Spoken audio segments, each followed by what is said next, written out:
Workshop to order at 1:33. Commissioners Bateson, David, Harwood, Malloy, Slater, and Zhao are present. Commissioner James is not here yet, though we expect him. Are there any changes to the agenda? Nope. Nope. Okay.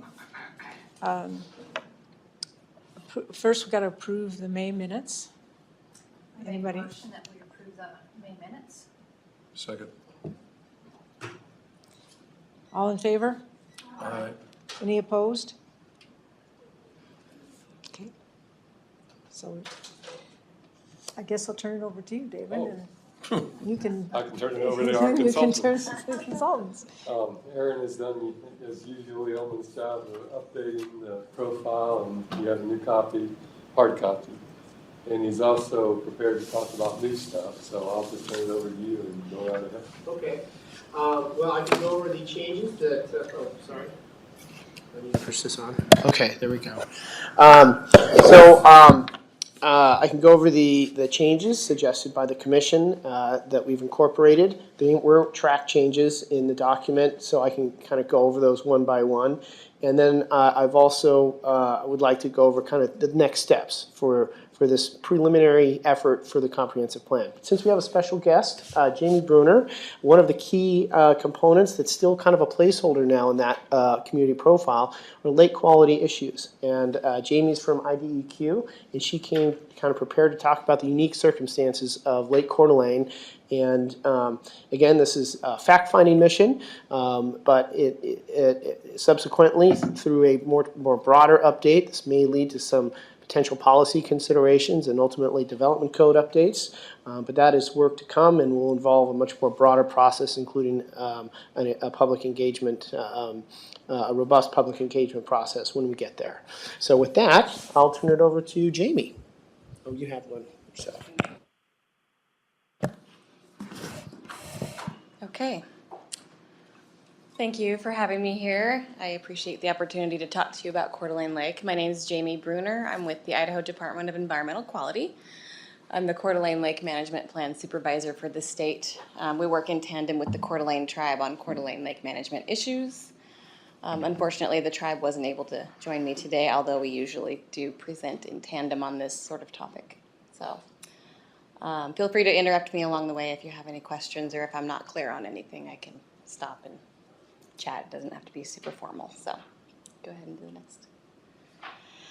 So you can't really talk about lake management without talking about the watershed of the lake, which is all of the land area that when it rains or snows, it drains to the lake. And so anything that happens in this 3,700 square mile area of the Coeur d'Alene Lake watershed has the potential to impact Coeur d'Alene Lake, either positively or negatively. And so this is the area that I work in when I talk about lake management. It's not just looking at the water, but all of the effects that the land can have on it as well.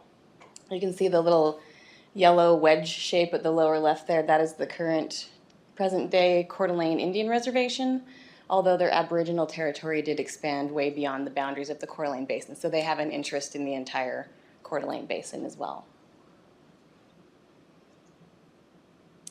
And then, that's okay. So I just overlaid, this is a familiar image to all of you, I'm sure. This is Kootenai County, and you can see the lake there is, most of the lake is in Kootenai County, and then the lower Coeur d'Alene River is also in Kootenai County. So a lot of the land use impacts that can affect the lake are contained within your jurisdiction.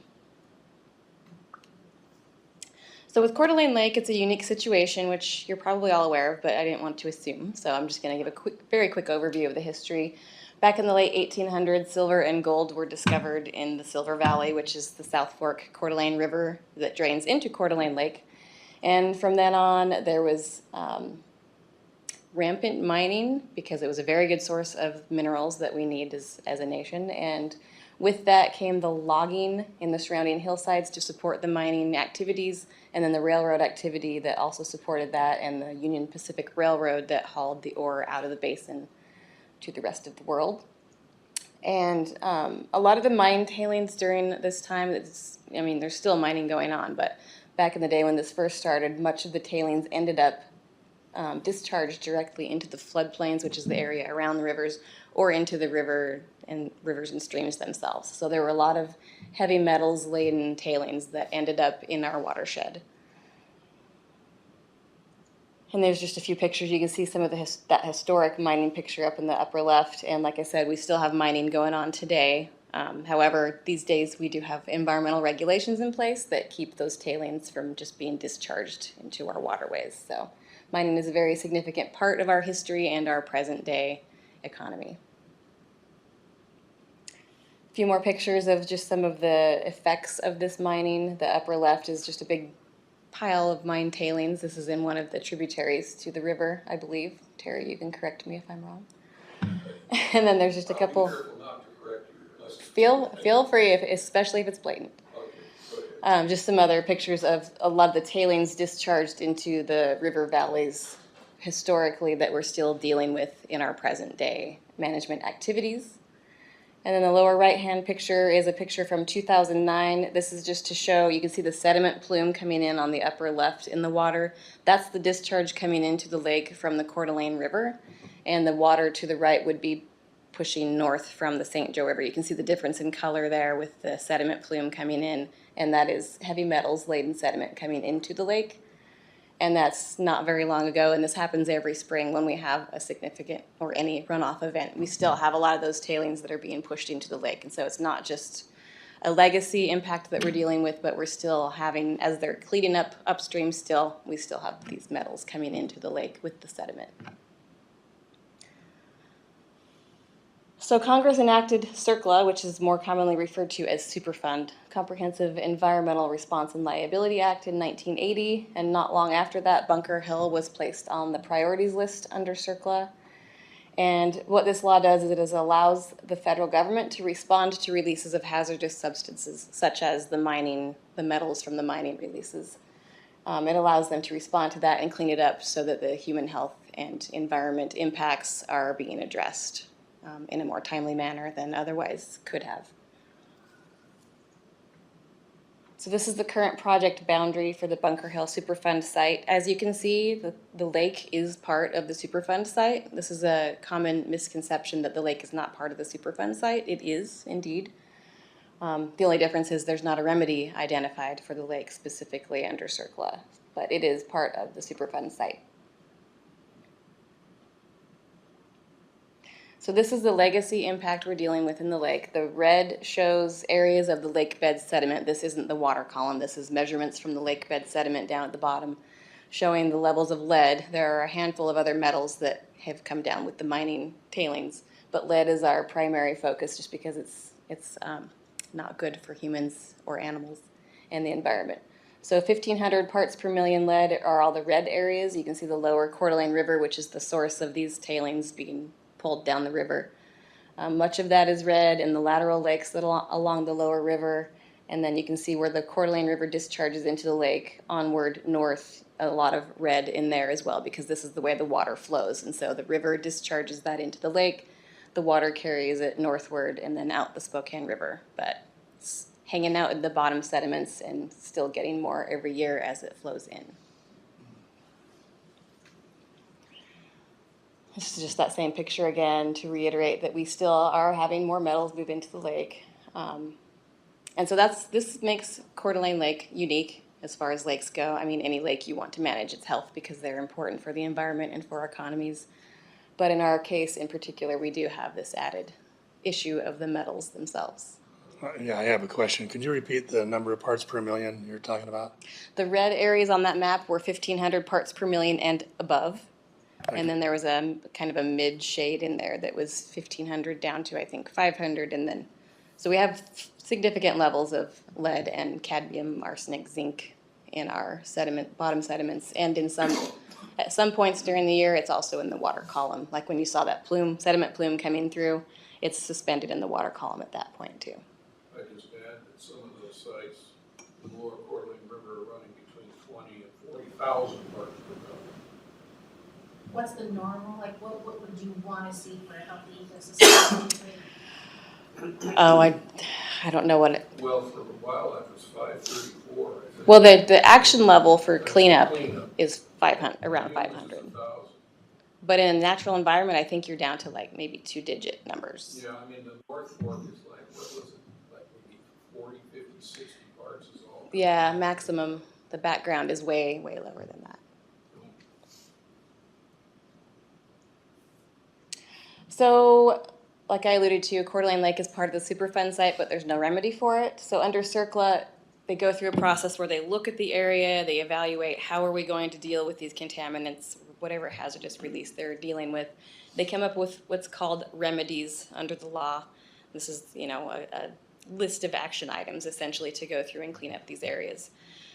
For the lake, EPA, because of local pressure, the local sentiment was that we would rather have the lake management in local control instead of the federal government deciding what to do with it. And so the state and the tribe got together and revised what had been an existing lake management plan from years before and adopted the revised version in 2009. I would have to add here that the tribe kind of begrudgingly did this. They sort of wanted EPA to take the reins on this because they knew it would be an immediate action and it would bring the funding necessary to do something about the lake. But they begrudgingly went along with trying to do the lake management plan route because the state wanted to do that on behalf of its constituents. So When was that started? 2009 was when the most recent version was adopted officially as an alternative to a remedy under CERCLA. So it's been since 2009 that DEQ and the tribe have been implementing the plan officially. Just one thing under Superfund, because there was no remedy for the lake internally. Okay, RISS, which is a remedial investigation feasibility study. Microphone. That could be reopened and Microphone. studied. Terry, would you come? There you go. Yeah, they can reopen their concerns and restudy it again, and we just kind of need to keep that in the back of our minds, that Jamie and her staff and the tribe have been working on taking care of the lake, but it's still part of a Superfund site, so it could be reopened. Is the tribe still involved? Because I thought they backed out of something. They did, and I have a little bit of information on this later. But Okay. they did. Sorry. They were involved for a long time, and they said, yeah, they are still involved in lake management activities. 2018 is when they started saying, we don't think this is enough.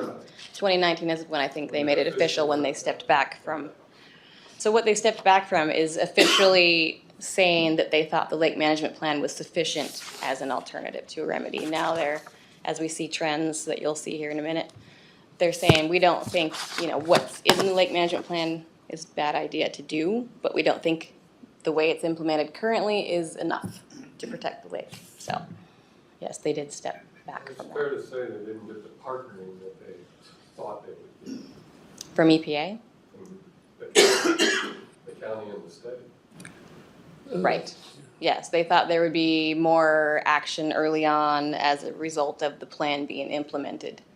And the plan, as it's written, it relies on existing regulatory authorities, so it doesn't create any new authority, which under CERCLA, there is another layer of authority that would come along with that.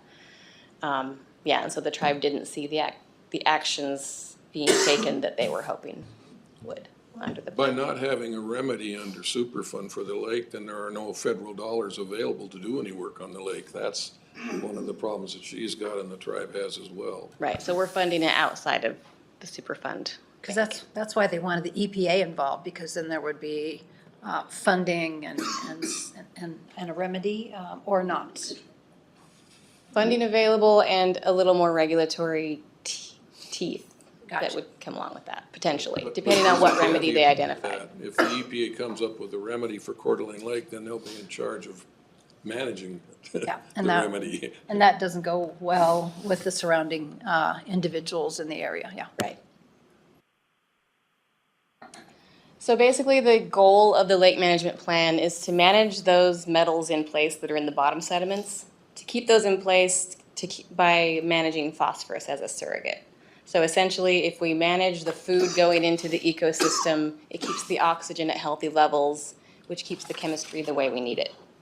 Otherwise, if we lose oxygen in the bottom waters, then those metals can resolubilize and move up into the water column and not be trapped down in there with the oxygen cap. So in a nutshell, that is our goal. So you can see the arrows with the nutrients coming off the landscape. Again, that goes back to the watershed, the land that drains into the lake. That's how we manage it, which is the difficulty with this plan because the tribe and the state have jurisdiction over water quality standards and monitoring the water quality, but unless we own the land, there's very little we can do about what's being done to help protect that quality. So just quickly, the objectives. Number one, we go out and we monitor the lake regularly so we can keep an eye on long-term trends of a variety of things that I'll have in a future slide so you can kind of see what we look at when we're out there. The tribe has also been working on modeling so we can start to do some predictive looking at the lake, like if this happens, then what should we see as a result? Number two is that partnerships. I was talking about existing regulatory frameworks, so it relies on partnerships with like Kootenai County, municipalities, land management agencies to help keep the lake management goal in the forefront of daily activities, yearly planning, stuff like that. So partnerships are very key to this plan.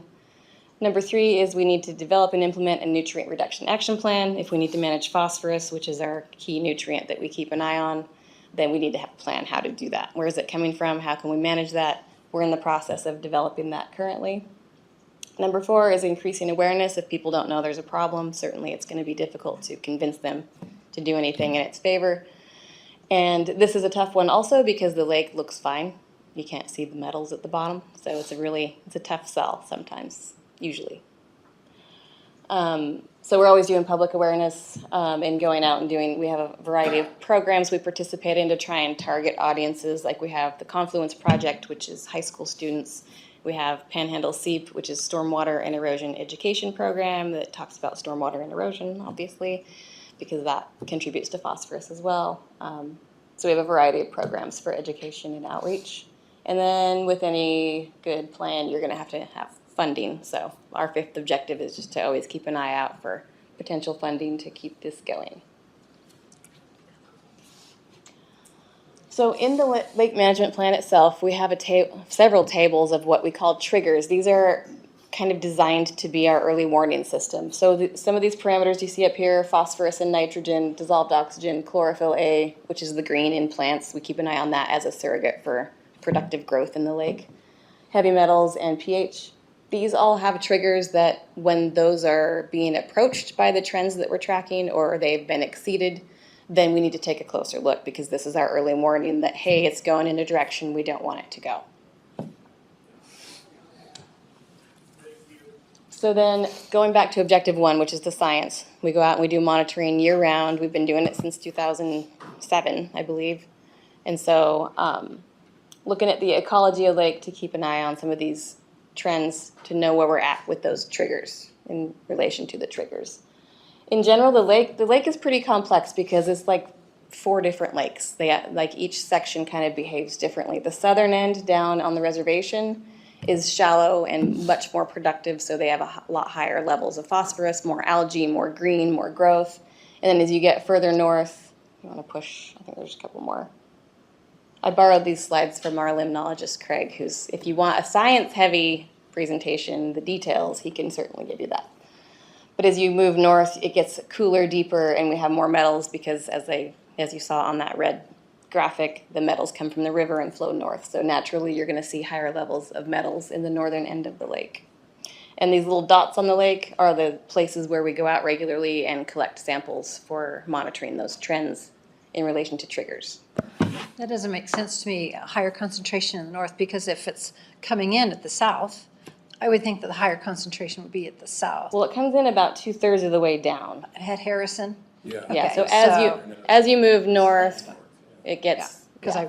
And then how, it takes a while to settle through the water. is that what it is, a Down. settling process? Because The it's coming in leveling. fast, and therefore, Right. as it meanders, it gets slower Yes, and and things it's fall really out. complex. It varies throughout the year too, because sometimes the rivers are coming in at different temperatures, and so the density of the water, sometimes one river will bring water in and it'll float across the surface, and the other one might dive down in, which is why they're working on a model, because it's very complex. Yeah. 'Cause But yeah, as a- in general, as you look at from the very southern end to the north, it does increase in metals as you move northward.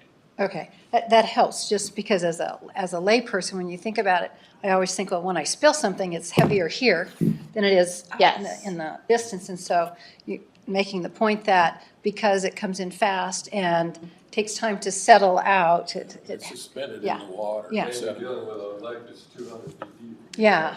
And it's got some serious flow. I mean, Yeah. it's kind of a constant flowing sort of lake. Thanks for Doesn't clarifying Coeur d'Alene that. Lake Appreciate it. turn over a couple times a year? Whereas we had a presentation on Hayden Lake here last week, and doesn't turn over only every 3 years, but Coeur d'Alene Lake, Well, it's got a residence time of approximately half a year, which means Okay, when, yeah. on average, the time it takes from a water molecule, once it reaches into the lake, by the time it leaves, it takes only half a year. By comparison, I believe like Pondere has a couple, because it's got different dynamics. The upper end of Lake Pondere, I think it's like 3 years residence time versus the southern end of Lake Pondere, because the water has to go all the way down there and then back up. It's more like 12 years. Yeah, So and it's half a year 1,200 in feet Coeur d'Alene deep. Lake, the water's really moving through there Yeah. quickly. Coeur d'Alene Lake is kind of like a big river. It is. Yeah. Big, deep river. Yeah. Okay. So this is a really busy slide. This is also Dr. Cooper's. So I'll try, it's just trying to get a snapshot of all the trends, which we track a lot of things at a lot of different locations at multiple depths at each of those locations. So it's really kind of difficult to snapshot it, but I'm going to do my best. I'm going to go ahead to the next one. There will be a series. So you can see the C1, C4, C5, and C6. Those are the 4 primary locations that we monitor. The state monitors C1 and C4. The tribe monitors C5 and C6 down at the bottom under that line. So for the time period of 2004 to 2018, we've seen dissolved zinc going down in the upper end, kind of variable in the lower end, because there's, again, some interesting mixing that goes on when the Coeur d'Alene River comes in and meets the water coming northward from the St. Joe River. It kind of swirls around a little bit, but generally heads northward. Okay. Dissolved cadmium, sort of a similar thing, although there's a little bit of a upward trend in cadmium south of the river.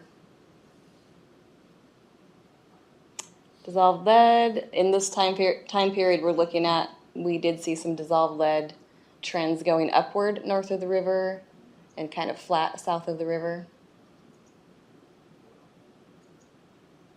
Phosphorus we saw going up. Remember, this is the one. This is like our lever on the whole system to keep that productivity down. The phosphorus we saw starting to show an increasing trend, so this was concerning, and as was the lead, of course. And then a slight decrease in the southern end. We're not exactly sure what's going on with that, but again, these are trends over long term. So year to year, our monitoring results might shift that just a little bit. Okay.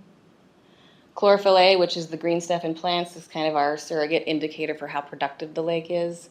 Not much of a discernible trend in the northern end, but a little bit of an uptick in the southern end of the lake where it's shallower and more productive. And then the dissolved oxygen in the hypolimnion, which is down there in those bottom waters near those contaminated sediments. Not much of a trend discernible there in the upper end, a little bit of a drop down in the southern end of the lake over the time period up until 2018. You might explain, Jamie, that the decomposing plant life, that the nutrients cause to be produced in the lake, falling at the bottom of the lake and decomposing is what eats up the oxygen. Right. So when I talk about the productivity and like the phosphorus feeding the ecosystem of the lake, it's not so much the growth that is an issue, it's when that growth collapses and it starts to decompose, which is a constant cycle, right? The decomposition down at the bottom where all the detritus settles out, the organisms that break it down use up oxygen, and that's where we get the oxygen sags, and that's when that chemistry can change and release sediments or metals from the sediments. And it also can release phosphorus from those bottom sediments, which perpetuates the whole cycle. So that can become an issue too. So fast forward 10 years. So 2009, we got the plan adopted by the state and the tribe, the revised plan. 2019, we had these trends reports that we were starting to crank out because we had enough data finally to do that. And we saw these trends that I was just showing you. Triggers were being exceeded with dissolved oxygen, phosphorus, and lead in some locations. And the tribe said, hey, this is concerning. We don't think the lake management plan as it's being implemented currently is enough, and we want to come back to the table with EPA and talk about it. The state's response to the trends approaching triggers was in the lake management plan itself. It says, in the event that the monitoring data reveal trends that approach these triggers, this will prompt a comprehensive review to identify the causes of the trend and guide development. What are we going to do next? We want to look at it closer and see what do we do next because of these trends that we're seeing. Okay. So the state, this is the response that the state took. There's kind of two things going on in tandem here. One is we enlisted the National Academy of Science to do a comprehensive review of all the lake data that we had collected and what we're doing as a team to manage the lake. And we signed the contract with the National Academies in 2020. And then at the same time, because local sentiment was we don't need yet another study, we want to do something on the ground because, same as the tribe was concerned, we need to do something now. So the governor launched his Leading Idaho initiative for Coeur d'Alene Lake and allocated some money to start fueling some projects on the ground that would actually reduce phosphorus going into the lake while we're waiting to see what the National Academies had to say. Because we all agreed, regardless of what the science is saying, we do need to reduce phosphorus going into the lake. Because with any lake, if you have a lot of activity going on, there's going to be more phosphorus feeding into the lake, and it will just accelerate the growth of the algae and the plants and all those things that take oxygen out.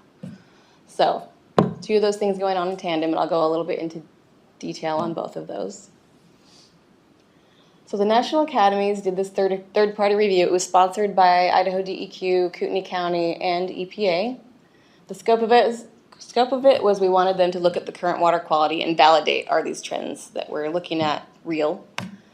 And what are the impacts of low dissolved oxygen and the zinc? And specifically, there was a question about zinc levels and whether they inhibit algal growth, because the state and the tribe were both concerned that as work was proceeding upstream to reduce zinc levels at the central treatment plant, that as these zinc levels go down, the masking effect that it might have had on the algae currently might be lifted, and then we would have a compounded problem with that whole cycle. And then what are the future implications of this, and what is the relevance of metals release into Coeur d'Alene Lake? So that was kind of the scope of what we asked them to look at. We got a very lengthy document back, and they had a lot of recommendations for us that will take a long time to work through, but we've started on that. So they came to Coeur d'Alene, they being the committee of experts that were appointed to this committee to do the review on behalf of the National Academies. And we had an event hosted at the Hagedon Event Center at the end of 2022 for them to give an overview of what they found. In a nutshell, what they found was that metals and nutrients concentrations from the major inputs, meaning the two large rivers, is declining over the last decade. So they looked at a different data, like a different time span than the trends I just showed you. We were looking at 2004 onward. They only looked at the last 10 years worth of data.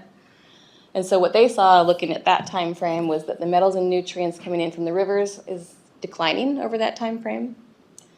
That the lower basin does indeed contain a large amount of contaminated sediments, which we already know, but they validated that's going to be something to contend with in the coming years.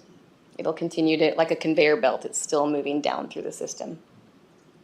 Jamie, Mm-hmm. one thing, those of us who have been in this business for a long time, we refer to something called the upper basin and the lower basin. The upper basin is above basically the confluence of the North Fork and the South Fork of the Coeur d'Alene River, where all the old lines are, where we've spent hundreds of millions of dollars cleaning them up so far. The lower basin is from Idaho downstream, well, basically all the way to the Spokane River. But there haven't been a whole lot of cleanup activities in the lower basin yet because there isn't any way to really approach it. And a lot of people don't realize there's about 10 million cubic yards of mine waste in the river from Enaville to Harrison. 10 million cubic yards.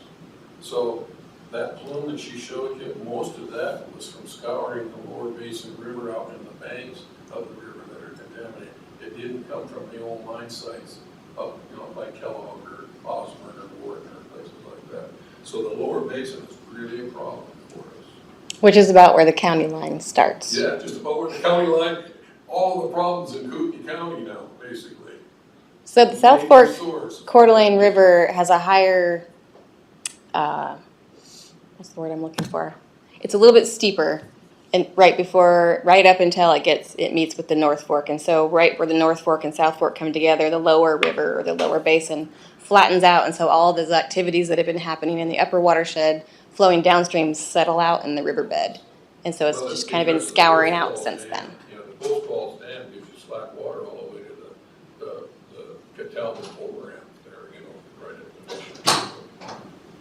But in their review of the 10 years worth of data, they did see that the in-lake, like in the lake water column, metals levels are declining. You're good. What else they found was that total in-lake phosphorus in the last 10 years, again, different time frame, shifted from a long-term increase to no trend, but there's still approximately about double the level of phosphorus than what we had in the 90s. So we've got a lot more phosphorus coming in these days. Future water quality considerations are climate change and population influx, which you all know Kootenai County is a very popular destination, both permanent relocation and for tourists. So that's going to be a big challenge for us moving forward for lake management and for a lot of other things.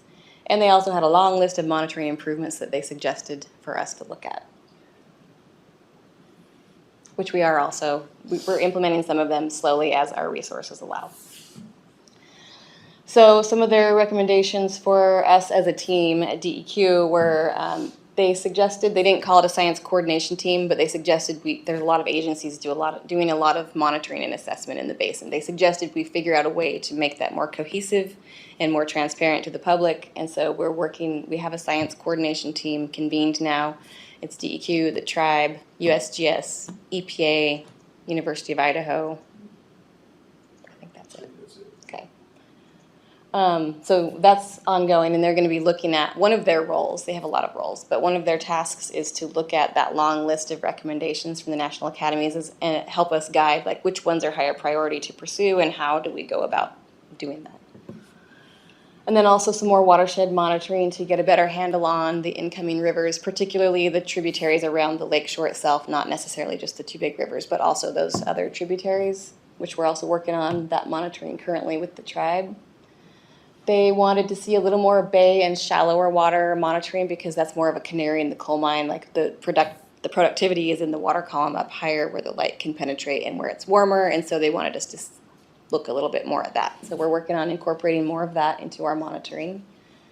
They recommended we look at human health risk, exposure risk, because it was done in the late 90s. The team went around that was doing the remedial investigation feasibility study for EPA and all those partners.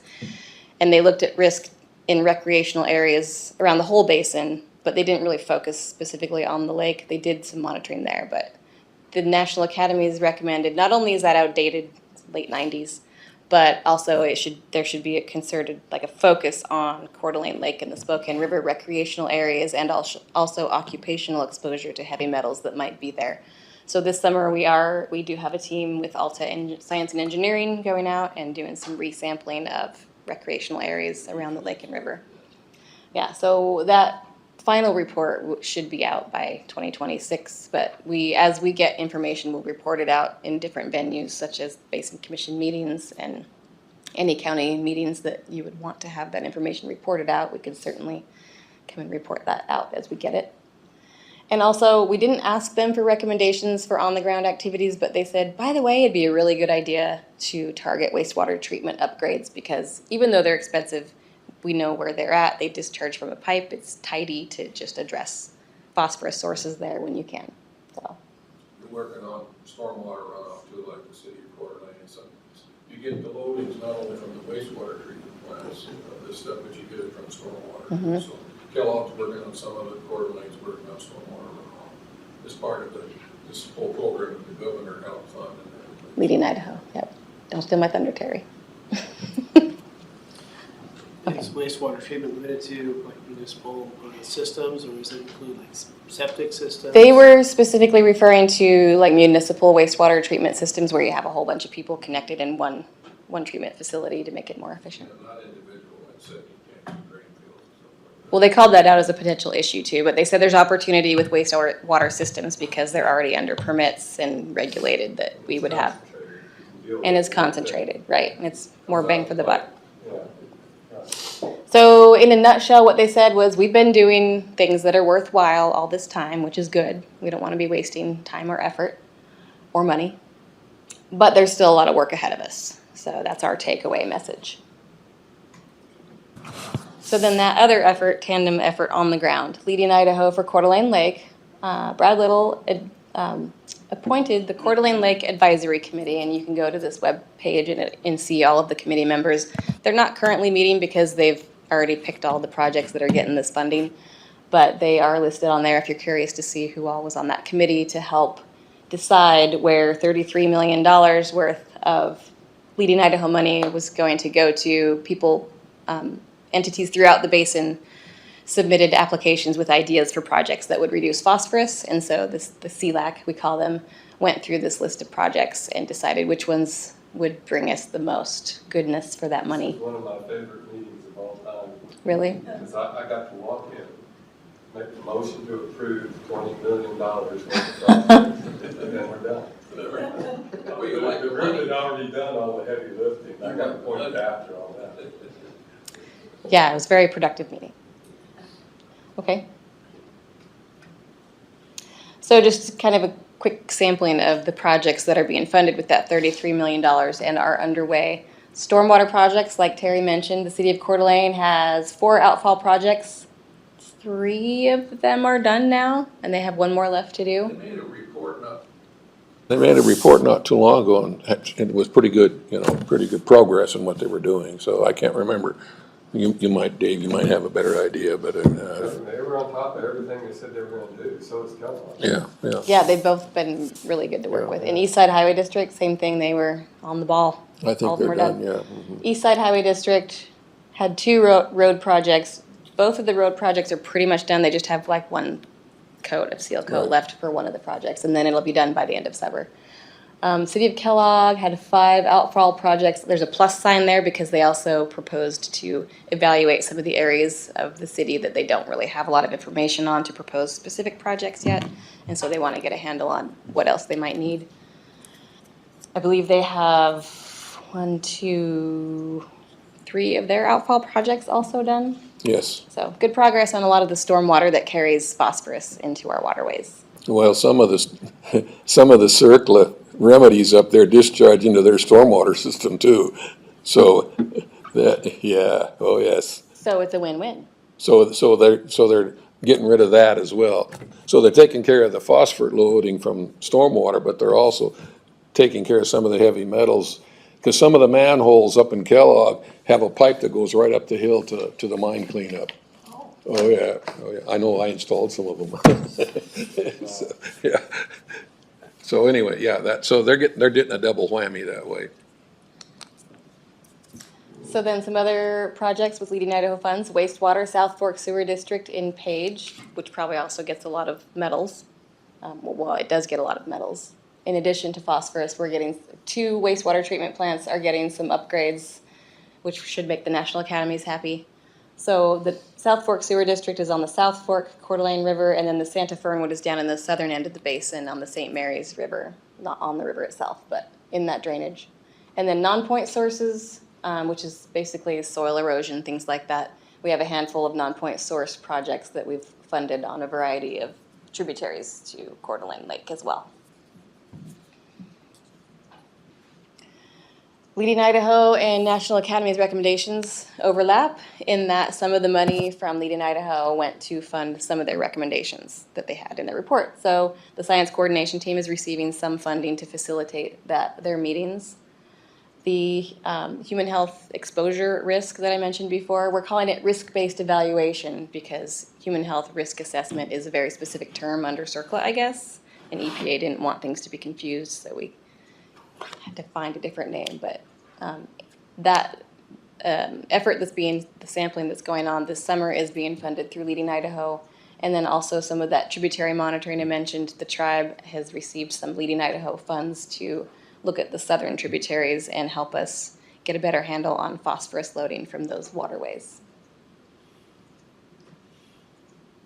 And there's a couple of websites that you can find more information on Coeur d'Alene Lake, or call me, email me anytime if you have mean, I understand this is the very beginning of what's going to be a long and thoughtful process, so I'm trying not to go too far down the rabbit hole onto any one topic, but there's some starting points if you want to, any of these topics interest you at all.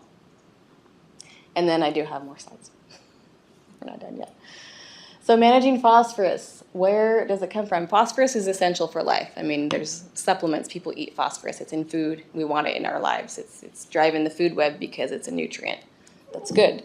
It's just the excess that causes this problem in the lake. And so when you talk about managing it, what does that mean exactly? Well, I mentioned non-point source with some of our leading Idaho projects, which means a point source is like, it's a pipe. It's a point, you point to it. There's a source coming into the river or the lake or whatever, water body, and you can do something about it somewhat easily. Non-point source is that whole watershed in the bottom right corner there, that whole 3,700 square miles, everything that happens in that whole surface area is a non-point source, potentially leading to the lake. So it's a difficult thing to manage. It comes from everywhere: food, food waste, human and animal waste, plants, soil, stormwater, fertilizers, detergents, and burning. So beach fires, phosphorus, unfortunately. So how do we manage that? Riparian vegetation is your friend.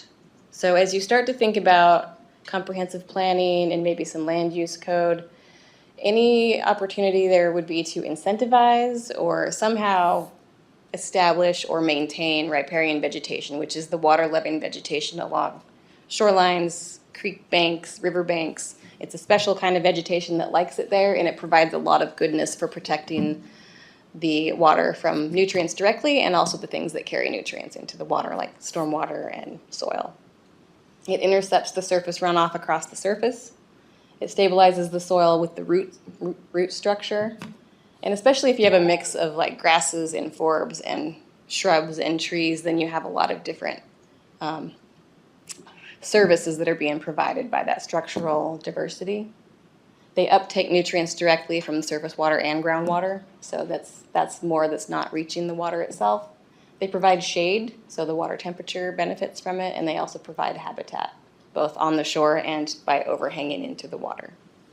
What about retaining walls versus riparian vegetation? So that's the question I have for you. I lived in Galveston, Texas. Oh, thank you. For a period of time, and everything had, retaining walls around the canals and stuff along that line. And so a lot of people along the lake and river do have some form of retaining walls. And they do that so that their land doesn't fall into the lake. Is there any sort of suggestion on how to make their land more stable with riparian vegetation? Or, because you could get, it sounds like that would be preferred over retaining walls. Yes.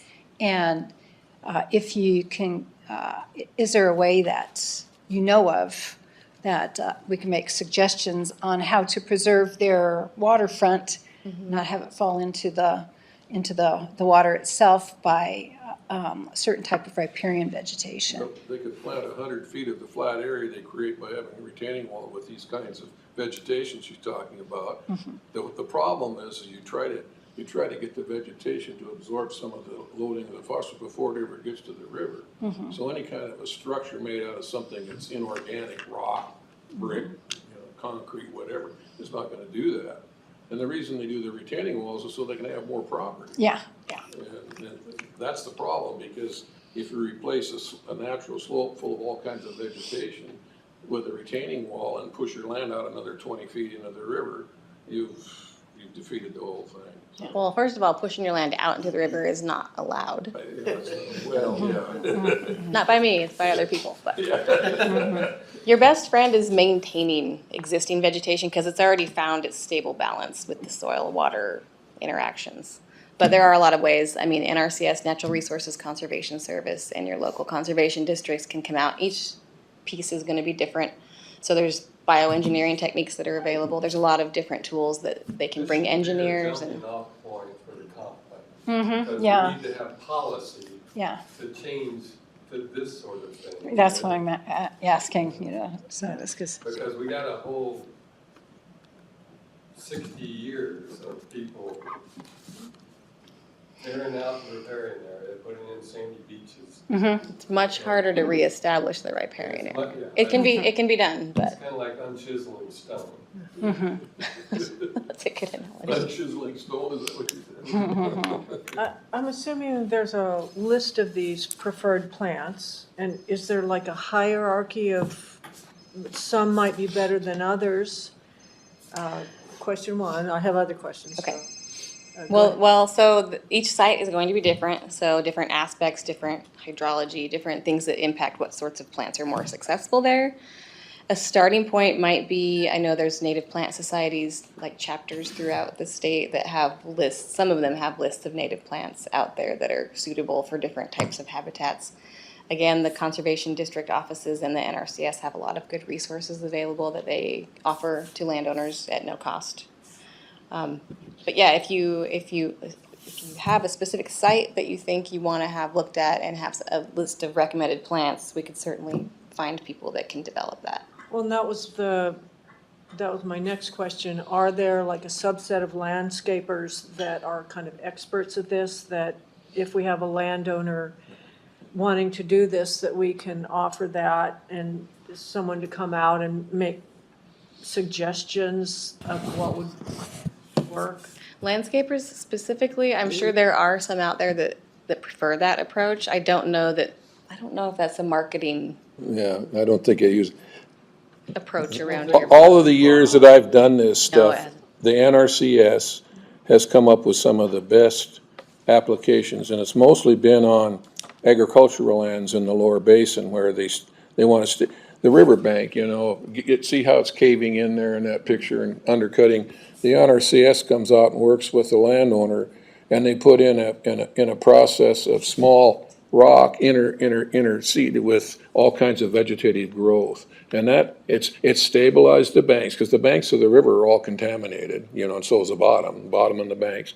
They stabilize the banks, they save the landowner's property from being eaten away over many years, plus they get all this growth along there that helps with the things that she's talking about. So they've got and we've tested their work. We've done, they've done some work and we've gone in and tested it, and it's, as far as over the 20 years I messed around with this particular Superfund site, it was one of the very best solutions and we tried all other kinds of, remember the burrito things and the wraps and all, and they don't, the NRCS method, it's the cheapest method too, by the way, most economic. Well, that's part of the challenge too, is Yeah. like with retaining walls and riprap, those are generally cheaper and more straightforward for a spot fix. But a lot of those things can offset the erosive forces just to a different spot, and so then somebody else has to deal with it. So you're just compounding the problem to another person's property, and then they put a wall in or riprap or whatever, and then you don't have all the good. Has the effect of Things. funneling the water downstream. Yeah, it just starts to create a fire hose. Yeah, It or starts if you start digging down. dredging too, you get head wall cutting and you get, every time you mess with the river, you're gonna affect the neighbors, especially the ones downstream from you. Well, But the and reverse is also true. There's lots of techniques that landscape architects and others have used for 40 years. Yeah, It's just a matter of finding the right people to treat your individual site. And it does cost a little more to use some of the bioengineering techniques that are a little more habitat, a little more runoff friendly. We've tried for a number of years to offset that with some grant type programs, like trying to link landowners with funding sources. And it also takes patience too, unfortunately. So it's not always successful, but if you come across anybody that's asking about this specifically, please send them my way and I will do my best to link them up with the resources they need. I'd like an understanding of the laws that in regards to waterfront property and ownership. Where does it end? How far into the water? Can I get a little feedback on that? The ordinary high Start with water the mark? ordinary high water mark. high water mark, yeah. Can you explain that? Well, I don't know if I can do a very good job, but I'll try. You So can. yeah, if you want to do it, go It's a ahead. term of art, it's been around for a long time. Yeah, I mean, typically, the ordinary high water mark is the natural summer pool level where vegetation kind of begins and ends below the water line. It's static along Coeur d'Alene Lake, but of course, as you move on the rivers, Coeur d'Alene River, Spokane River, it's dynamic, and so we're kind of going downhill from there. But I don't know if that works or not, but- Where it gets tricky is the ordinary high water mark. Sometimes it's the property line, oftentimes it's not. Oftentimes it's actually on the property. And Oh. people own into the lake. Like on Ponderay, there's quite a bit of submerged private Right. land, right? But that's where, what I mean by tricky is IDL actually gets to say what those property owners do with their space that's in the lake and covered with lake water. 'Cause that's So that's governed by, IDL's jurisdiction. But above that, it would be in your court, right? Well, that's where it gets really tricky, is if it's above the ordinary high water mark and over the lake, then it's no man's land, if you will.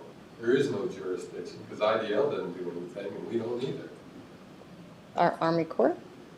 I don't know. Hmm. I mean, Well, they might have some see- for disturbance. Ordinary high water over the lake. Yeah. Wouldn't it? there are times when it's not, it's over the land, and then we have jurisdiction. You follow? Let me make it easy. If this is your property, Uh-huh. and here's Lake Coeur d'Alene, Mhm. and this is the property line. Mhm. If the ordinary high water mark is here, Mhm. this is county jurisdiction, because it's the land. Okay. But if the lake is over here and the ordinary high water mark is here, but the lake water is here, then the IDL has this, Even though it's your property. even though it's, you're right. Private property. And that's where it gets really tricky. Yeah, yeah. So we end up looking at each one of these individually oftentimes. To try to figure out I own a what to piece do of ground on the Clark Fork River in Montana, and my property line goes to the ordinary high water mark. But most of the times, the Clark Fork River is running onto my property, and so the state of Montana or somebody else has control over that 20 or 30 feet of my property over there. Yeah, same type of thing he's talking about. Couple of questions. I don't know if it's relevant, but I'll just observe that during the summer, I see a lot of boats going up, for example, the Coeur d'Alene River, particularly the wake boats, and there's all kinds of erosion. I mean, it just strips the soil off the side of the river, and also in the lake. I don't know if that's something that you guys are concerned with, or. Yes, we are. I mean, anything that causes excess erosion, we're going to be concerned with. And that is a challenge because even if you have a riparian zone that's fully intact and you don't mess with it, that's not a force that riparian zone grew into balance under. Does that make sense? It's a new force that's been introduced to the system, and so it's causing erosion where maybe people haven't even touched their riparian area and then have to figure out how to deal with that. So that is a concern. Yeah, and then maybe you covered it, but I didn't catch it. The phosphorus levels have been coming down, it looks like, the past 10 years. Do we know why, what the cause and effect is? So the phosphorus levels in the lake I thought overall? on one of your slides, it had that the study showed that the heavy metal levels in the water, probably in the lake, and then the phosphorus levels were either going down or at least stabilized. Yeah, so It's getting better. the last 10 years, we were seeing what we thought was a trend that showed an increase in long-term trend. What they found is that trend has kind of flattened out. Do we know why? We don't. I mean, our limnologist, which is a freshwater ecologist, Dr. Craig Cooper works for us, and Dr. Dale Chess works for the tribe. We each have our own limnologists working on this, and they have some theories. I can't This is the recall off phosphorus top of my level you're talking about, or the heavy metals? Phosphorus. Phosphorus. Yeah. Because it seems to me, knowing what the cause and effect is critical to Mm-hmm. know what rules you gotta create to sort of improve Mm-hmm. the water. And in a system like this, there's a lag time. So something that happened 10 years ago might be causing a trend that we're seeing today. And so just looking at that big picture and continuing to monitor the tributaries so we know how much influence each of those tributaries might be contributing to the overall nutrient load in the lake might help us kind of understand like what's changed in this tributary that has a big impact, a big portion of the phosphorus load to the lake. Did something happen there that might have resulted in this flattening out of the trend. Yeah, as an uninformed layperson, I just see more and more building on the lake. You'd think the phosphorus levels would go up, but because you're getting more septic systems. You know, we can talk about all these solutions and stuff, but I think what this group needs to focus on is, first of all, we need to control the nutrient loadings going into Coeur d'Alene Lake so that we don't have this process where we grow a whole bunch of weeds and they drop to the bottom of the lake and rot and eat up the oxygen and we release the heavy metals. Oh, so however we do that, we can do that by point source, like the sewer treatment plants and all those kinds of things, and the stormwater runoff. But we need to control how development is done. Like road construction and subdivisions, if it isn't done properly, you're gonna have all of that sediment coming off those roads, both off of the land and off of the road itself, and ending up in a creek someplace and going in the river and then into the lake. So that's a source. Just farming, logging, somebody building a new house and fertilizing the yard next to the river, all of these sources. And so this group here, somehow, this all is the responsibility of the local government, not the feds, and really, to a certain extent, not the states. We have to somehow come up with some kind of a process where we can help these guys lower the nutrient loading to Coeur d'Alene Lake. Yeah, and that's kind of what I'm getting at, that, there are obvious things, like out where I'm at, in the Summit Bay area, there are people who have moved out there since COVID. A bunch of farmers have sold their property. You have a number of people who have moved in with RVs and they release their sewage right into the drainage and it goes straight down into the river, so that's gonna, obviously be a problem. But then there's other more subtle ways that there could be a cause and effect that we don't know. What I'm really driving at is, I assume we're hearing all this because it's gonna fit into somehow us creating rules that are gonna guide people's behavior. And, I'm one to think that we shouldn't have rules that aren't based on, science or reasoning, So if you're gonna limit something, if it's, an obvious point source problem, you gotta you have a rule to affect that. Some of them may be obvious, but there are others that maybe not so obvious. And that's where the causation issue to me gets to be really important, because, I don't wanna be making rules that don't have a reason for being. And therein lies the challenge with non-point sources, because it's like every little bit adds up, and so pointing to one thing it becomes really difficult. So I did my best to try and list out, like, what are the sources of phosphorus just generically, and then as you kind of go through your process of evaluating the comprehensive plan and maybe how that might manifest into incentives or rules or whatever it ends up being, that might be the things that you can consider. Can you put up the slide again that shows the causes of phosphorus or the sources of phosphorus? There's a lot of vegetation, right, that causes. Well, like lawn clippings, is that what? Like that kind of thing. I didn't commit it to memory. Right there.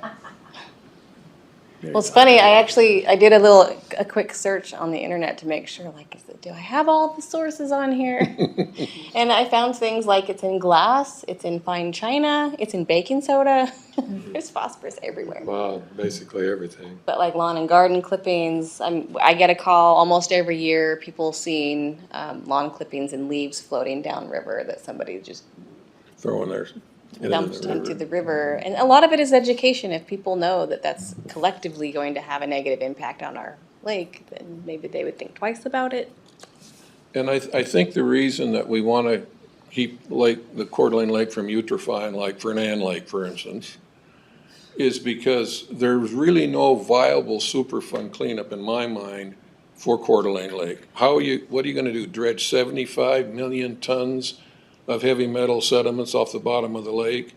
I calculated the cost of that. That's $3.2 billion. If you had a place to put it. And then where I was going to put it, I was going to take 1,000 acres of the Rathdrum Prairie and pile it 50 feet high out there on the Rathdrum Prairie. We'll call it Mount Harwood. Huh? We'll call it Mount Harwood. Yeah, Mount Harwood. I'd make it flat on top so we could play baseball on it. Yeah. Well, Now, the other thing, guys, is there's 75 million tons or cubic yards in the lake. There's also 10 million tons in the river from Harrison to the North Fork. And we've got some proposals where we're gonna dredge some of it, we're gonna cap some of it, but we haven't been able to find a place to get rid of any of that in the lower basin yet. Nobody wants one of those piles in their backyard. So what are we gonna do with all of this stuff? Now, I want you to understand is there's been a tremendous amount of work done in the upper basin, cleaning up the old mine sites.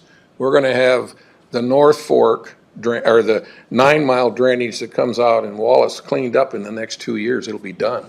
And they'll be working on Burke Canyon. So, but we gotta somehow start thinking about this lower basin, both from a nutrient loading standpoint, but also from how to deal with the 10 million yards and all that. And by the way, we just opened up a new water treatment plant to treat the bunker mine water plus all the contaminated groundwater in Cataldo. That treatment plant knocks out about 98 to 99% of the phosphate loading from that area, from that treatment plant. So they have done some things up there, and they're doing the sewer treatment plant now for the South Fork.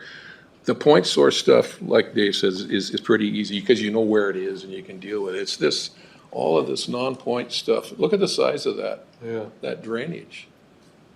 Can you go back to But so there are just, I don't know, we sit down and try to talk about what we could write or what kind of a code we could write. And of course, we got to get it all through all the politics and everything. But it's time that we started doing something about this, because we don't want those metals in the bottom of Coeur d'Alene Lake to be released, guys. By God, if that happens, it's done. It's over. It's done. It's over with. I mean, you start releasing those metals. Yeah, release those metals and those sediments on the bottom of the lake. Right now, they're entombed under all that water, and that's okay as long as you don't load the lake with nutrients. See, that's the big issue here. Okay, the nutrients strong metals. Churns it. Yeah. So the phosphorus feeds all the life in the lake, and then that drifts down to the bottom and then decomposes, and the organisms that, that decompose all of that material use up oxygen, and so it's the oxygen. So we're managing nutrients to manage the oxygen to Right. manage the metals. At the Because of the interface. oxygen, if you lose the oxygen, then the solubility in the metals from the sediment changes, and also phosphorus. Do the metals last forever? Yes. Or do Yeah. they have like a half? Well, man, everything has a half-life. Yeah. Yeah. Is there hope 200 years from now? Well, lead is a pretty benign, inorganic thing, and so it takes a long time to get rid of lead. Well, the hope is that eventually and we're gonna be doing some coring on the lake bed to see, like, have the stuff that's being deposited now, what's the metals content of that versus what was there 30 years ago. So over time, we're hoping that the natural erosion will start to cap it. See, you in can naturally layers. cap the bottom, Yeah. with some cleaner stuff, see, see. But we might run out of soil before that happens, so. Well, I was gonna clear cut the North Fork so I could produce a lot of clean sediment to cover up Coeur d'Alene Lake, but they wouldn't let me do it. I mean, you'd start talking about being facetious about this stuff, but it's not a laughing matter. It's very complex. I've got other concerns though, guys, and Jamie's Lake, and it's very important. But we've got the whole lower basin from Harrison to Enaville, 18,000 acres of contaminated wetlands. And there are rules in place, state statutes now. If somebody wants to subdivide in the lower basin now, chances are they're gonna have to pay for cleaning up that land. The government won't pay for it anymore. Because we wrote a statute that said if you subdivide after March of 2007, basically, the landowner has to clean it up themselves. The EPA won't clean it up. Nobody else will clean it up. So people who buy property down there need to know that this thing is hanging over them. Because I don't know, Jamie, what it is now. I think we were running between $50,000 and $100,000 for a city lot to clean up a city lot. That's a quarter of an acre, say. What happens if they make a new subdivision in the lower basin of 5-acre lots to meet the county rule? What's it gonna take to clean up 5 acres? If it costs $50,000 for a quarter, that's $200,000 an acre, that's what? $1 million before you can even build a house on it, just to clean it up. And that's new subdivisions. I'm not talking about something that already has a road to it, and all. And it's in the rules, it's in the state statute. And the reason we wrote that, it was because if we didn't do that, as the farmland gets to the point of being developed, you would have a Superfund site running here for the next 200 years. It would never be over with, because every time somebody subdivided a 20-acre lot into 4 or 5 acre lots, you'd have another Superfund cleanup. So those people are, and what I'm really concerned about is a developer will subdivide and he won't tell the people that he's selling the land, the lots to, what the truth is. A classic buyer beware. Yeah, really, it is, yeah, see, so we can focus on the lake and we need to, but we need to talk about that whole basin from Harrison to Enaville as well. Because there's real pressure right now to build recreation sites along the river now, you know, trailer parks and stuff. So, But you can't say, you can't, because it's a contaminated site. You can't say that. no, it's private, they have property rights, but they've also got property liabilities. Remember, I told you guys before, the first person responsible for a Superfund cleanup on contaminated property is the property owner. That's the first liability. The next one is the guy that dumped the stuff there or whatever. There's 4 kinds of liability, but the first one is the property owner. So I don't know what's our responsibility in this group as far as these issues are concerned. Is there, can you come to us from your experience with a list of things that would help that we could set into policy? Well, I have listed out some sources that could be managed. There's hundreds of examples in Aaron's, that's probably in Aaron's wheelhouse more than mine as far as examples on how do you manage those particular sources. For example, like stormwater, anytime you increase the volume and velocity of stormwater, you're going to be transporting things. You're also going to be increasing erosive forces. And so anytime you can look at impervious surfaces, and when you're increasing impervious surfaces, you're going to be increasing runoff. Does that make sense? Because you're not infiltrating in that same space anymore. So thinking about things like infiltration, impervious surfaces, when you're looking at either incentives or rules or whatever it is you end up looking at in the future, like what are your goals on managing how water moves through the system? That's going to make a huge difference on how phosphorus moves through the system or doesn't move through the system. Erosion, a lot of things stick to soil, and phosphorus is one of those. Metals also stick to soils, but when you're talking about phosphorus and managing it, anytime that there's potential for erosion, there's potential for transporting phosphorus. Do you want to skip to the next slide? Human waste and animal waste, there's a lot of opportunities there. Sewer, septic, phosphorus-containing products that go into gray water. And I don't know, like, what the mood of this group would be as far as, like, what sorts of land use regulations or incentives or mechanisms you want to use to manage any of these kinds of sources. But these are just maybe some of the categories that you'll be looking at as you move forward. And I think there's one more.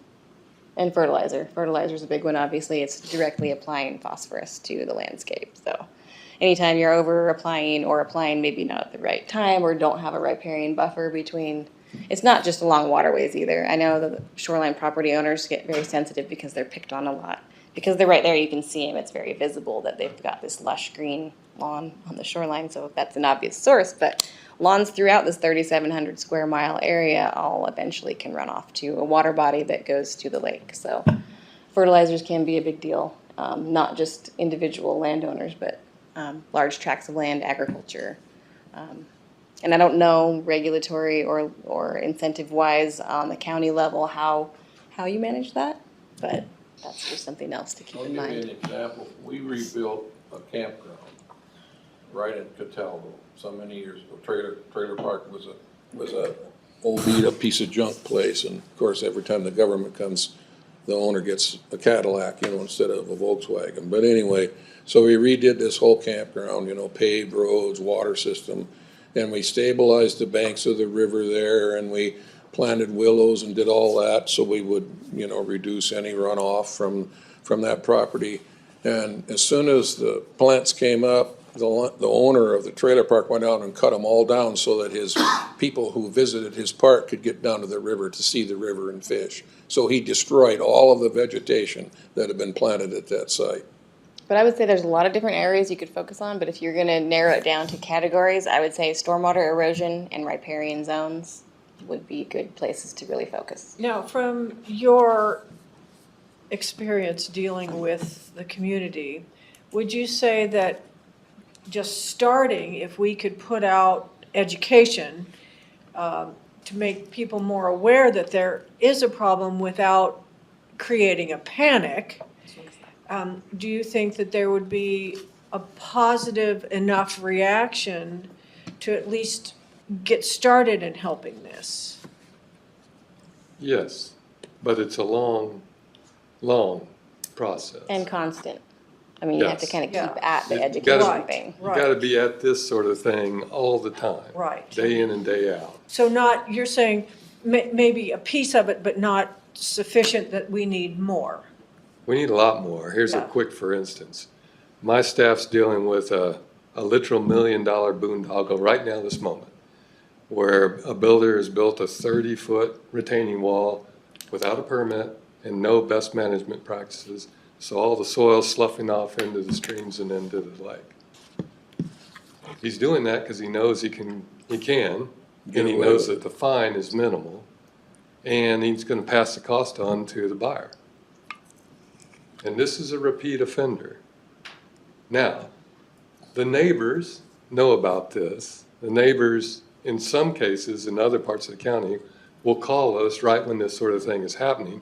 And in large part, that's just because this sort of thing has been circulating for long enough that a lot of people know that you ought to have a building permit, you ought to have a retaining wall permit, you ought to have best management practices. But we need to keep at it, because now that I've got this little problem I just told you about, I can't fix it. Yeah. I can't even make the man fix it. That did all I can do is fine him and stop him. And he's frustrated, and he's trying to do a good job for us. And he gets frustrated. I used to get so damn mad I could tear somebody's head off because of this stuff. I'll tell you, I don't trust mankind to do the right thing anymore, ever. I've been in government too long. I don't.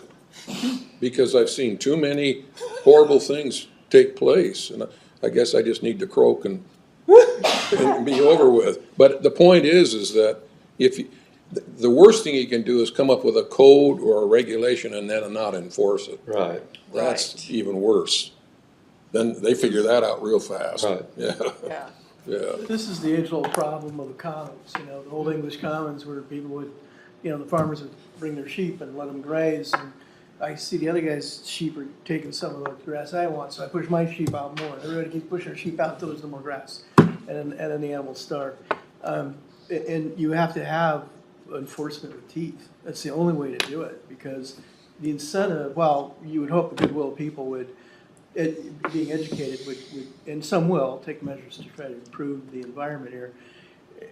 Where there's an economic incentive not to, they're largely not gonna do it. I'm in your camp. And don't get me wrong, I worked in the Lamar River drainage down in central Idaho, and those ranchers down there, we decided to stabilize the banks of that river. Their cattle were breaking up, and they all cooperated, and they were great guys to work with. And they didn't want to tear the banks of the river down any more than anybody else did. So there's all kinds of examples of good folks, but boy, there's a lot of examples of folks that don't care. And I don't know how we can help you, Dave, with some of this kind of stuff. I mean, we can make recommendations. What's the setback in Kootenai County? 25 feet? I worked with this guy when he first came here, I think. Yes. And we tried to come up with something better than that for Kootenai County, the setback for development along the bodies of water in the county, okay? And the best we could do was 25 feet, and that's not enough. But what happens when you got a lot along Coeur d'Alene Lake that's only 100 feet deep? And it's on rock, so you can't have an adequate septic tank and drain field. You can't have, if you set back 50 feet, half of your property's gone. And some of those lots, those old cabin lots along the lake are like that, and I don't know how many substandard septic tanks and drain fields we got around Coeur d'Alene Lake. I don't know. So as far as educational resources, I mentioned Panhandle SEEP earlier, Stormwater and Erosion Education Program, excuse me. We teach classes every spring and usually every fall. It's spring we schedule classes anyway throughout the 5 northern counties in Idaho. In the fall, if we have a waiting list long enough, we'll have another one that talks about soil erosion, stormwater, the best management practices for a variety of different applications that are appropriate. It's a good place to like start if you want to like dive deeper into any of the best management practices for the construction world. It's a good starting point. There's also this Lake Assist manual that we developed. Lake Assist stands for Lakeshore Assessment System. It started out as like a self-assessment book to kind of look at your own property and see where you might have water quality risks on your property and in your management that you can address. It's not just applicable to Lake Shore, though. I think any landowner could take this book and use it. Also a good resource of a collection of very simple best management practices for private landowners. It's another resource if you wanted to just kind of look through there and see if there's anything that interests you that you would want to dive deeper into, and I can connect you with either of those programs. Well, the best way to regulate something like this is if you can find ways to incentivize people to do the right thing. Not a negative, Right. punitive measure, but an incentivizing measure. This is a general rule. seems to Right. me. That's not gonna cover everything you need. You're gonna have rules that, limit people's rights and so forth. But the more you can incentivize them to do the right thing, the better. Mm-hmm. I think that's all I have. I think I just have my contact information on the last slide. Well, that was a lot. Thank you, Jamie. You're welcome. Thanks, Jamie. I wasn't quite sure where to focus, so I just blasted it all. That was just what we needed. Thank you. You're welcome. Thanks for the opportunity. Aaron, where do we go from So here? what are we gonna put in your thing? Yeah, so, let's talk about next steps for a minute. Certainly a lot to consider, and I've kept this presentation. I'm going to be using some of that to include in our updated community profile. We've got a placeholder right now to talk about lake water quality, so that might be targeting you for some quality control. So that's another section, just in our general assessment, all things Kootenai County. And then following that, let me pull up my notes here. So we also made some other changes. We included the educational attainment for US as requested in that table. We included no trade schools and technical education facilities. Take a look and let us know if we missed anything of significance. We corrected the population projection chart in the 5 years throughout, and we incorporated a chart for existing land use. We clarified the reference to that. So once we incorporate the known lake water quality issues into that assessment, we would like to maybe create a display board with some of the key issues and findings. I like to call it a did you know board. We use these at public engagement events. We're not we're not doing any public engagement I'm sorry. So once we incorporate that really significant piece of the community profile, the known lake water quality issues, these did you know boards are something that can be displayed at the county offices for however long, and they can be repurposed later for community engagement events when and if you get to that state. And certainly we can make the full community profile available to the community on the website if once this body feels it's ready for that. And then for our work, the next general steps is kind of an overview broadly of what a comp plan is, why it matters, what the requirements are under Idaho and all the 17 required elements, but beyond that, why it's important and why it's valuable to Kootenai County. And we will also be providing a high-level assessment of existing goals and policies, looking for areas of vagueness, redundancy, conflict, maybe missing areas, such as some of the things we learned today, possibly. And finally, what we're doing as part of this preliminary effort will be to provide a detailed scope and timeline for the full update. So that would include, public engagement efforts, interagency and interjurisdictional coordination, and what that looks like over a timeline, so that you are kind of ready to go when you're ready, when you have the budget allocation to do so.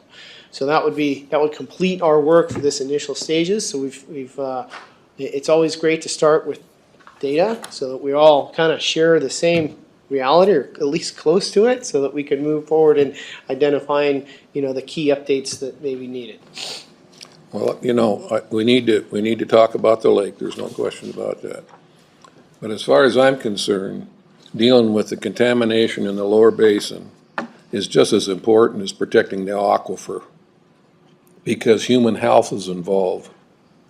All that land down there is highly contaminated. And if we don't recognize that somehow in a comp plan or someplace, then we're doing a disservice to human beings, for one thing, from a public health standpoint.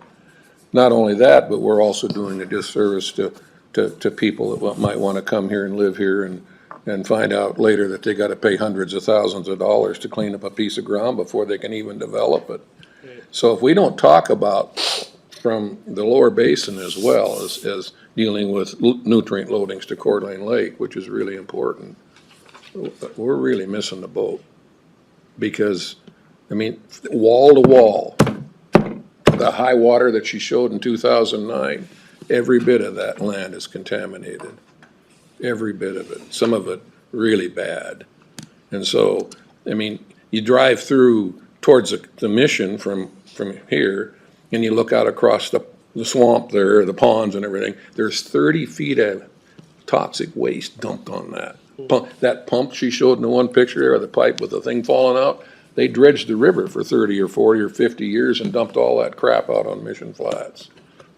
So somehow we've got to address that. And I know there's people, maybe people won't come here anymore or something like that, but what kind of a disservice to humankind are we doing if we don't tell them about the public health risks down there? Pretty bad as far as I'm concerned. Good point, Terry. So, moving forward, should we set priorities and begin to deal with each of these, and so we can begin to have forward movement? Because otherwise it's we're skipping from one to the other and we never get anywhere. I think we need to be careful not to try to set standards or come up with standards.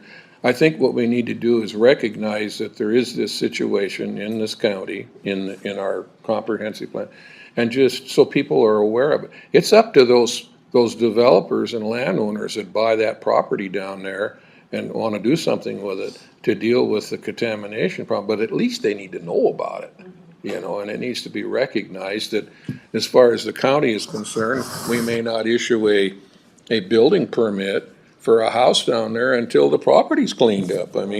You got to deal with that with the there's an institutional control program in the Superfund site. You can't dig a post hole in Kellogg without getting a permit, because you'll bring dirty material out of a hole where it's been capped, see? And that's all they're doing up there is capping everything. You'd have to dig the whole town up to get rid of the waste that's up there. There wouldn't be any town left. But, so at least we need to recognize it somehow so that these guys have something to work with when someone comes and says, I want to build an $8 million house on 20 acres along the Coeur d'Alene River or something, So Terry, what do you want as far as recognition? What would satisfy that? Well, I think we need to recognize that there's a Superfund site. Okay, so what does that mean? Well, somehow in your comp plan, you need, see, you're addressing. Right now, the comp plan doesn't mention Superfund. Okay. All right. At the very least, it ought to explain what she opened up with, which is the lake is part of the Superfund site. Well, so is the lower basin though, too. Yeah. Yes. Yeah, it all is. Yes. In fact, it's more included because there are remedies for the lower We basin. probably ought to have that map you had up there in the comp There is no plan. remedy for the lake yet under CERCLA, but there are remedies for that whole stretch from Harrison to So step one would be to add it to the comp plan. Is there any objection to that? Is there any reason not to? I think that maybe our county commissioners will not like having it part of the comp plan. Because otherwise I would have assumed it would have been already in the comp plan if they were okay with that. Not since I've been here. She asked, has it come up before? And my answer is not See, since I've been here. there's a hazard mitigation plan required for every county, okay? I helped write the one for Shoshone County because of the hazardous materials up there. If you look at the hazard mitigation plan for Kootenai County, there's absolutely There's nothing. nothing in it about this being part of a Superfund site or any hazardous waste here at all of any kind. So the process, if we Well, add it And to it, I wouldn't worry about what the commissioners say yet. I Well, mean, this yeah. is your document, right, so we need to do what you think is right. Whatever we come up with has to go to the county Yeah, commissioners. and then they can They'll just, do what they're gonna do. they can veto the whole But thing. I mean, in my view, you need to do what you think is right. If I were to buy a piece of property in the Superfund area, would it show up on a title search that it's in a Superfund area? it could, it's supposed to. The real estate brokers in the state of Idaho, if they sell a piece of property in the Superfund site without informing the potential buyer, if they lose their license. Well, so that pertains to the real estate Yeah. person. But what about the county or the legal documents?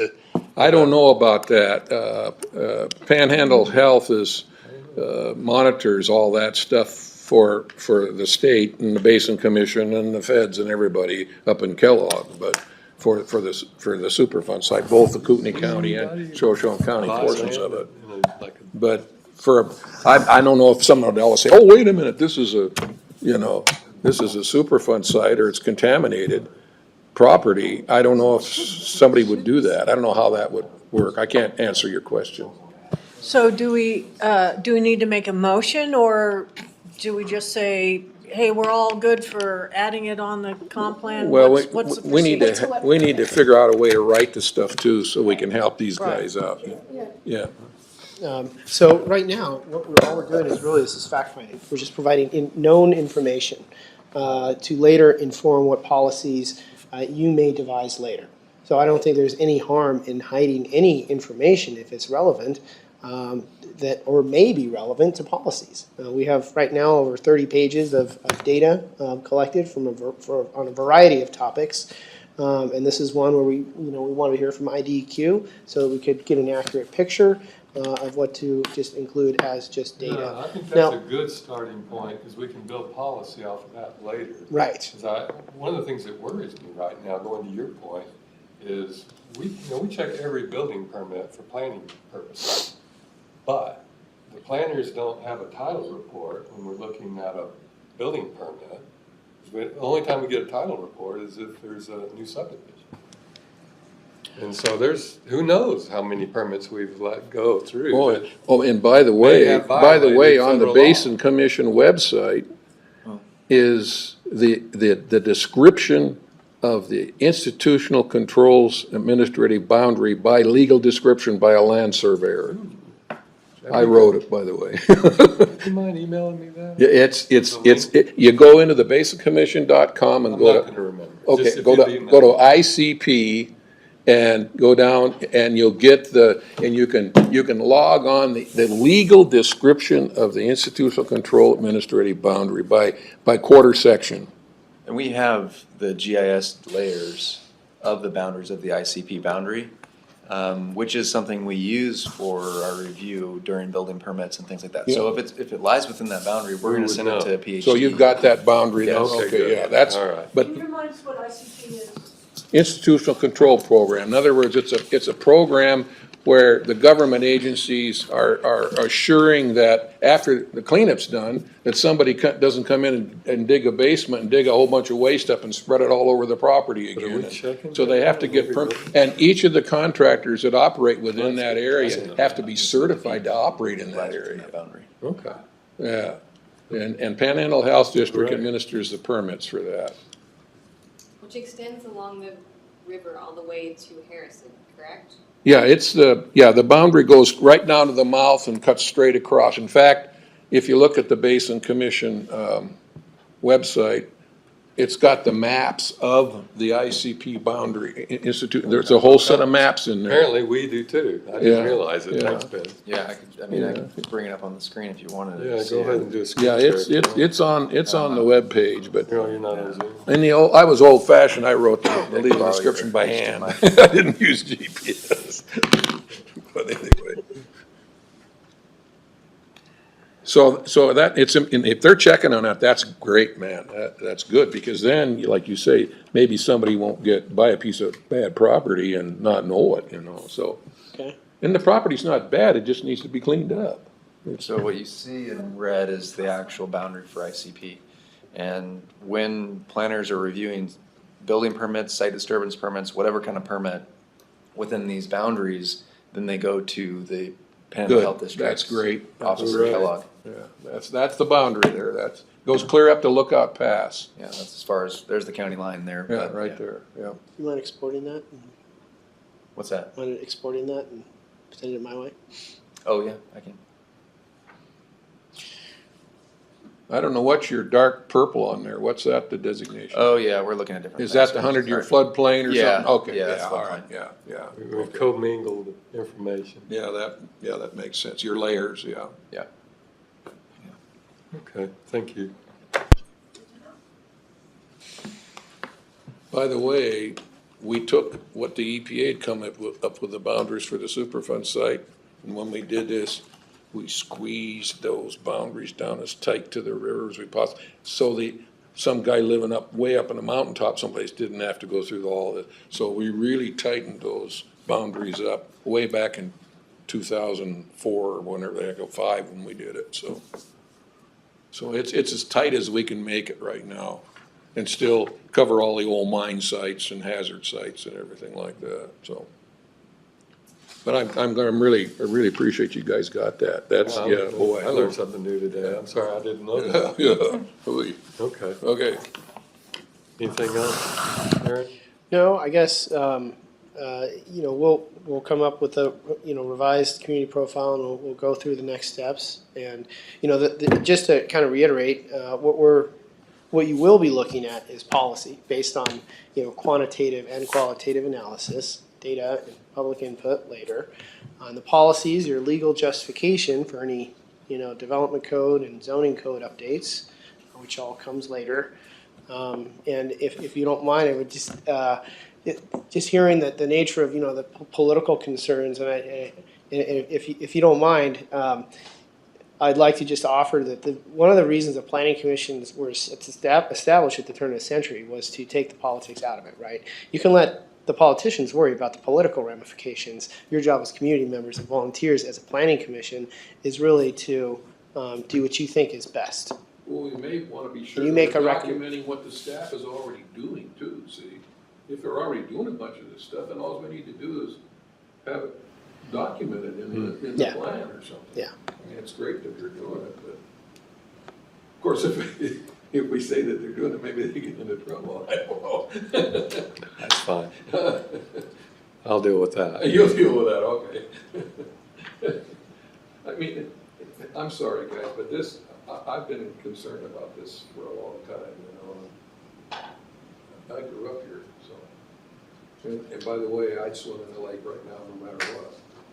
There's nothing. Well, you know more about the science than I Don't do. let us guys, Yeah. scientific that guy's great. I swim in. Yeah, it's all, that stuff's all in the bottom. I mean, I dammed up the Boise River years ago and flooded a whole mining district just as a remedy. I entombed it all underwater. So it's okay. And they swim in it. Good to know. Fish in it and everything. So it's just that we don't want it to be released. See, that's the, Yeah. plus, because there's no real, what kind of a remedy would you have to dig that stuff up and haul it someplace? Where in the world would you do with it? Can I add something? Just on the political front, I think 20 years ago, people were afraid, and this is maybe why the lake being part of the Superfund site is our dirty little secret. I think people were afraid of the stigma of being part of a Superfund site because 20, 30 years ago in Kellogg's Melterville area, people weren't happy with what was going on.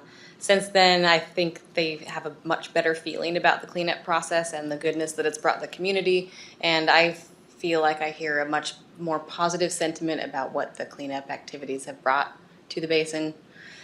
And I feel like maybe the local sentiment maybe isn't as afraid of Well, we're not so that. dependent upon, natural resource extraction right now. It's what, there's one last thing, folks.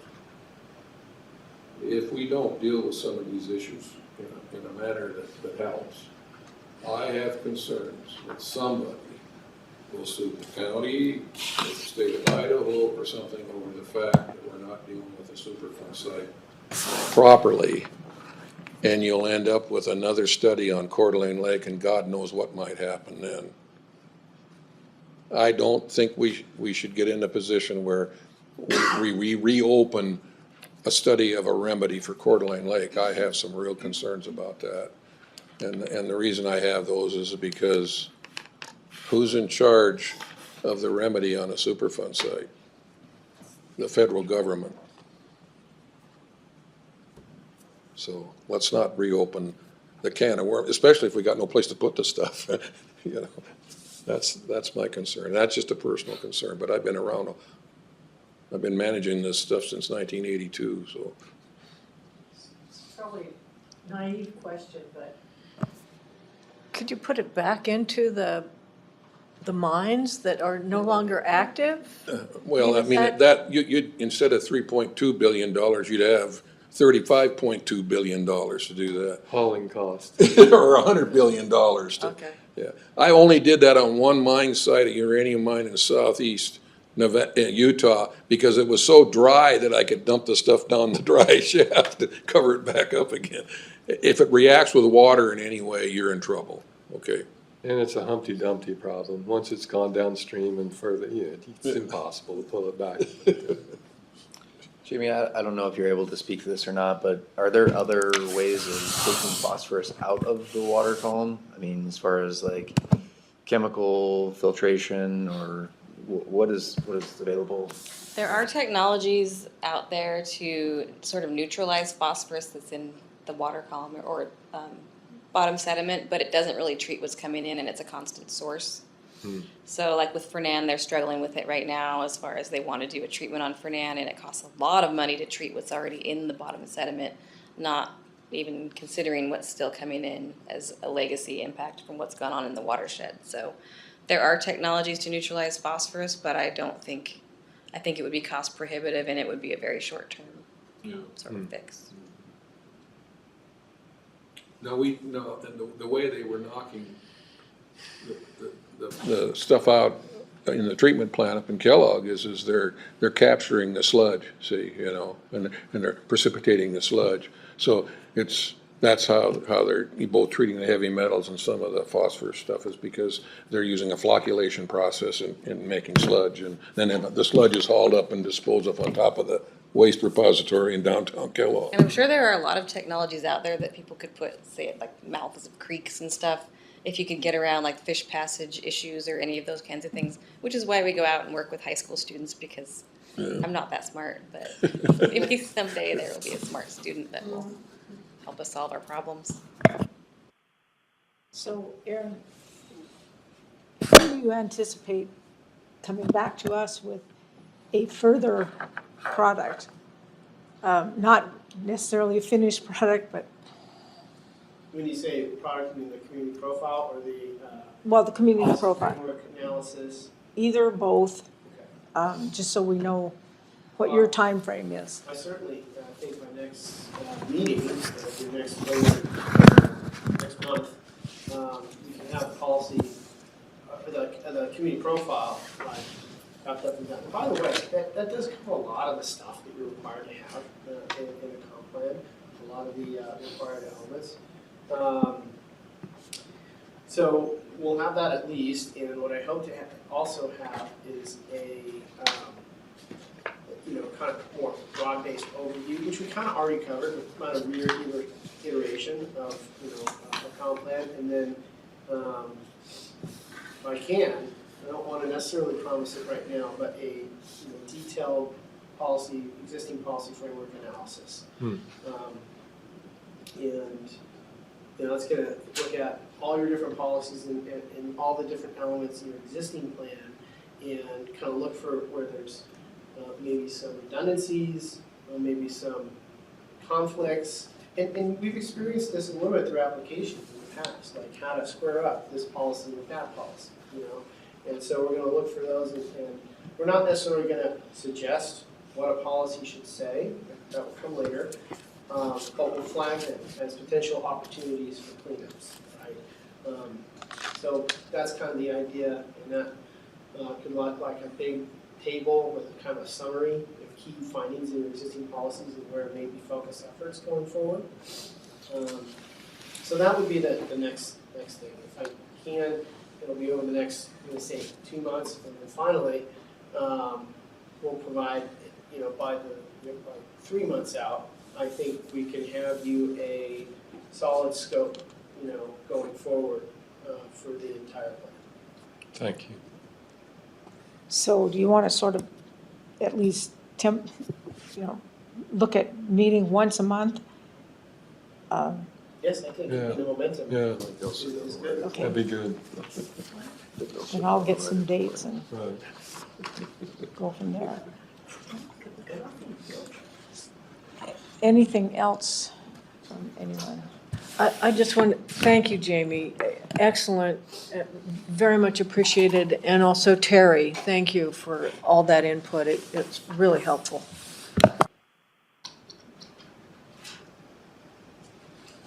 Anything Well, from if there's anybody? nothing else, Okay. I guess we are adjourned then. thanks, everyone.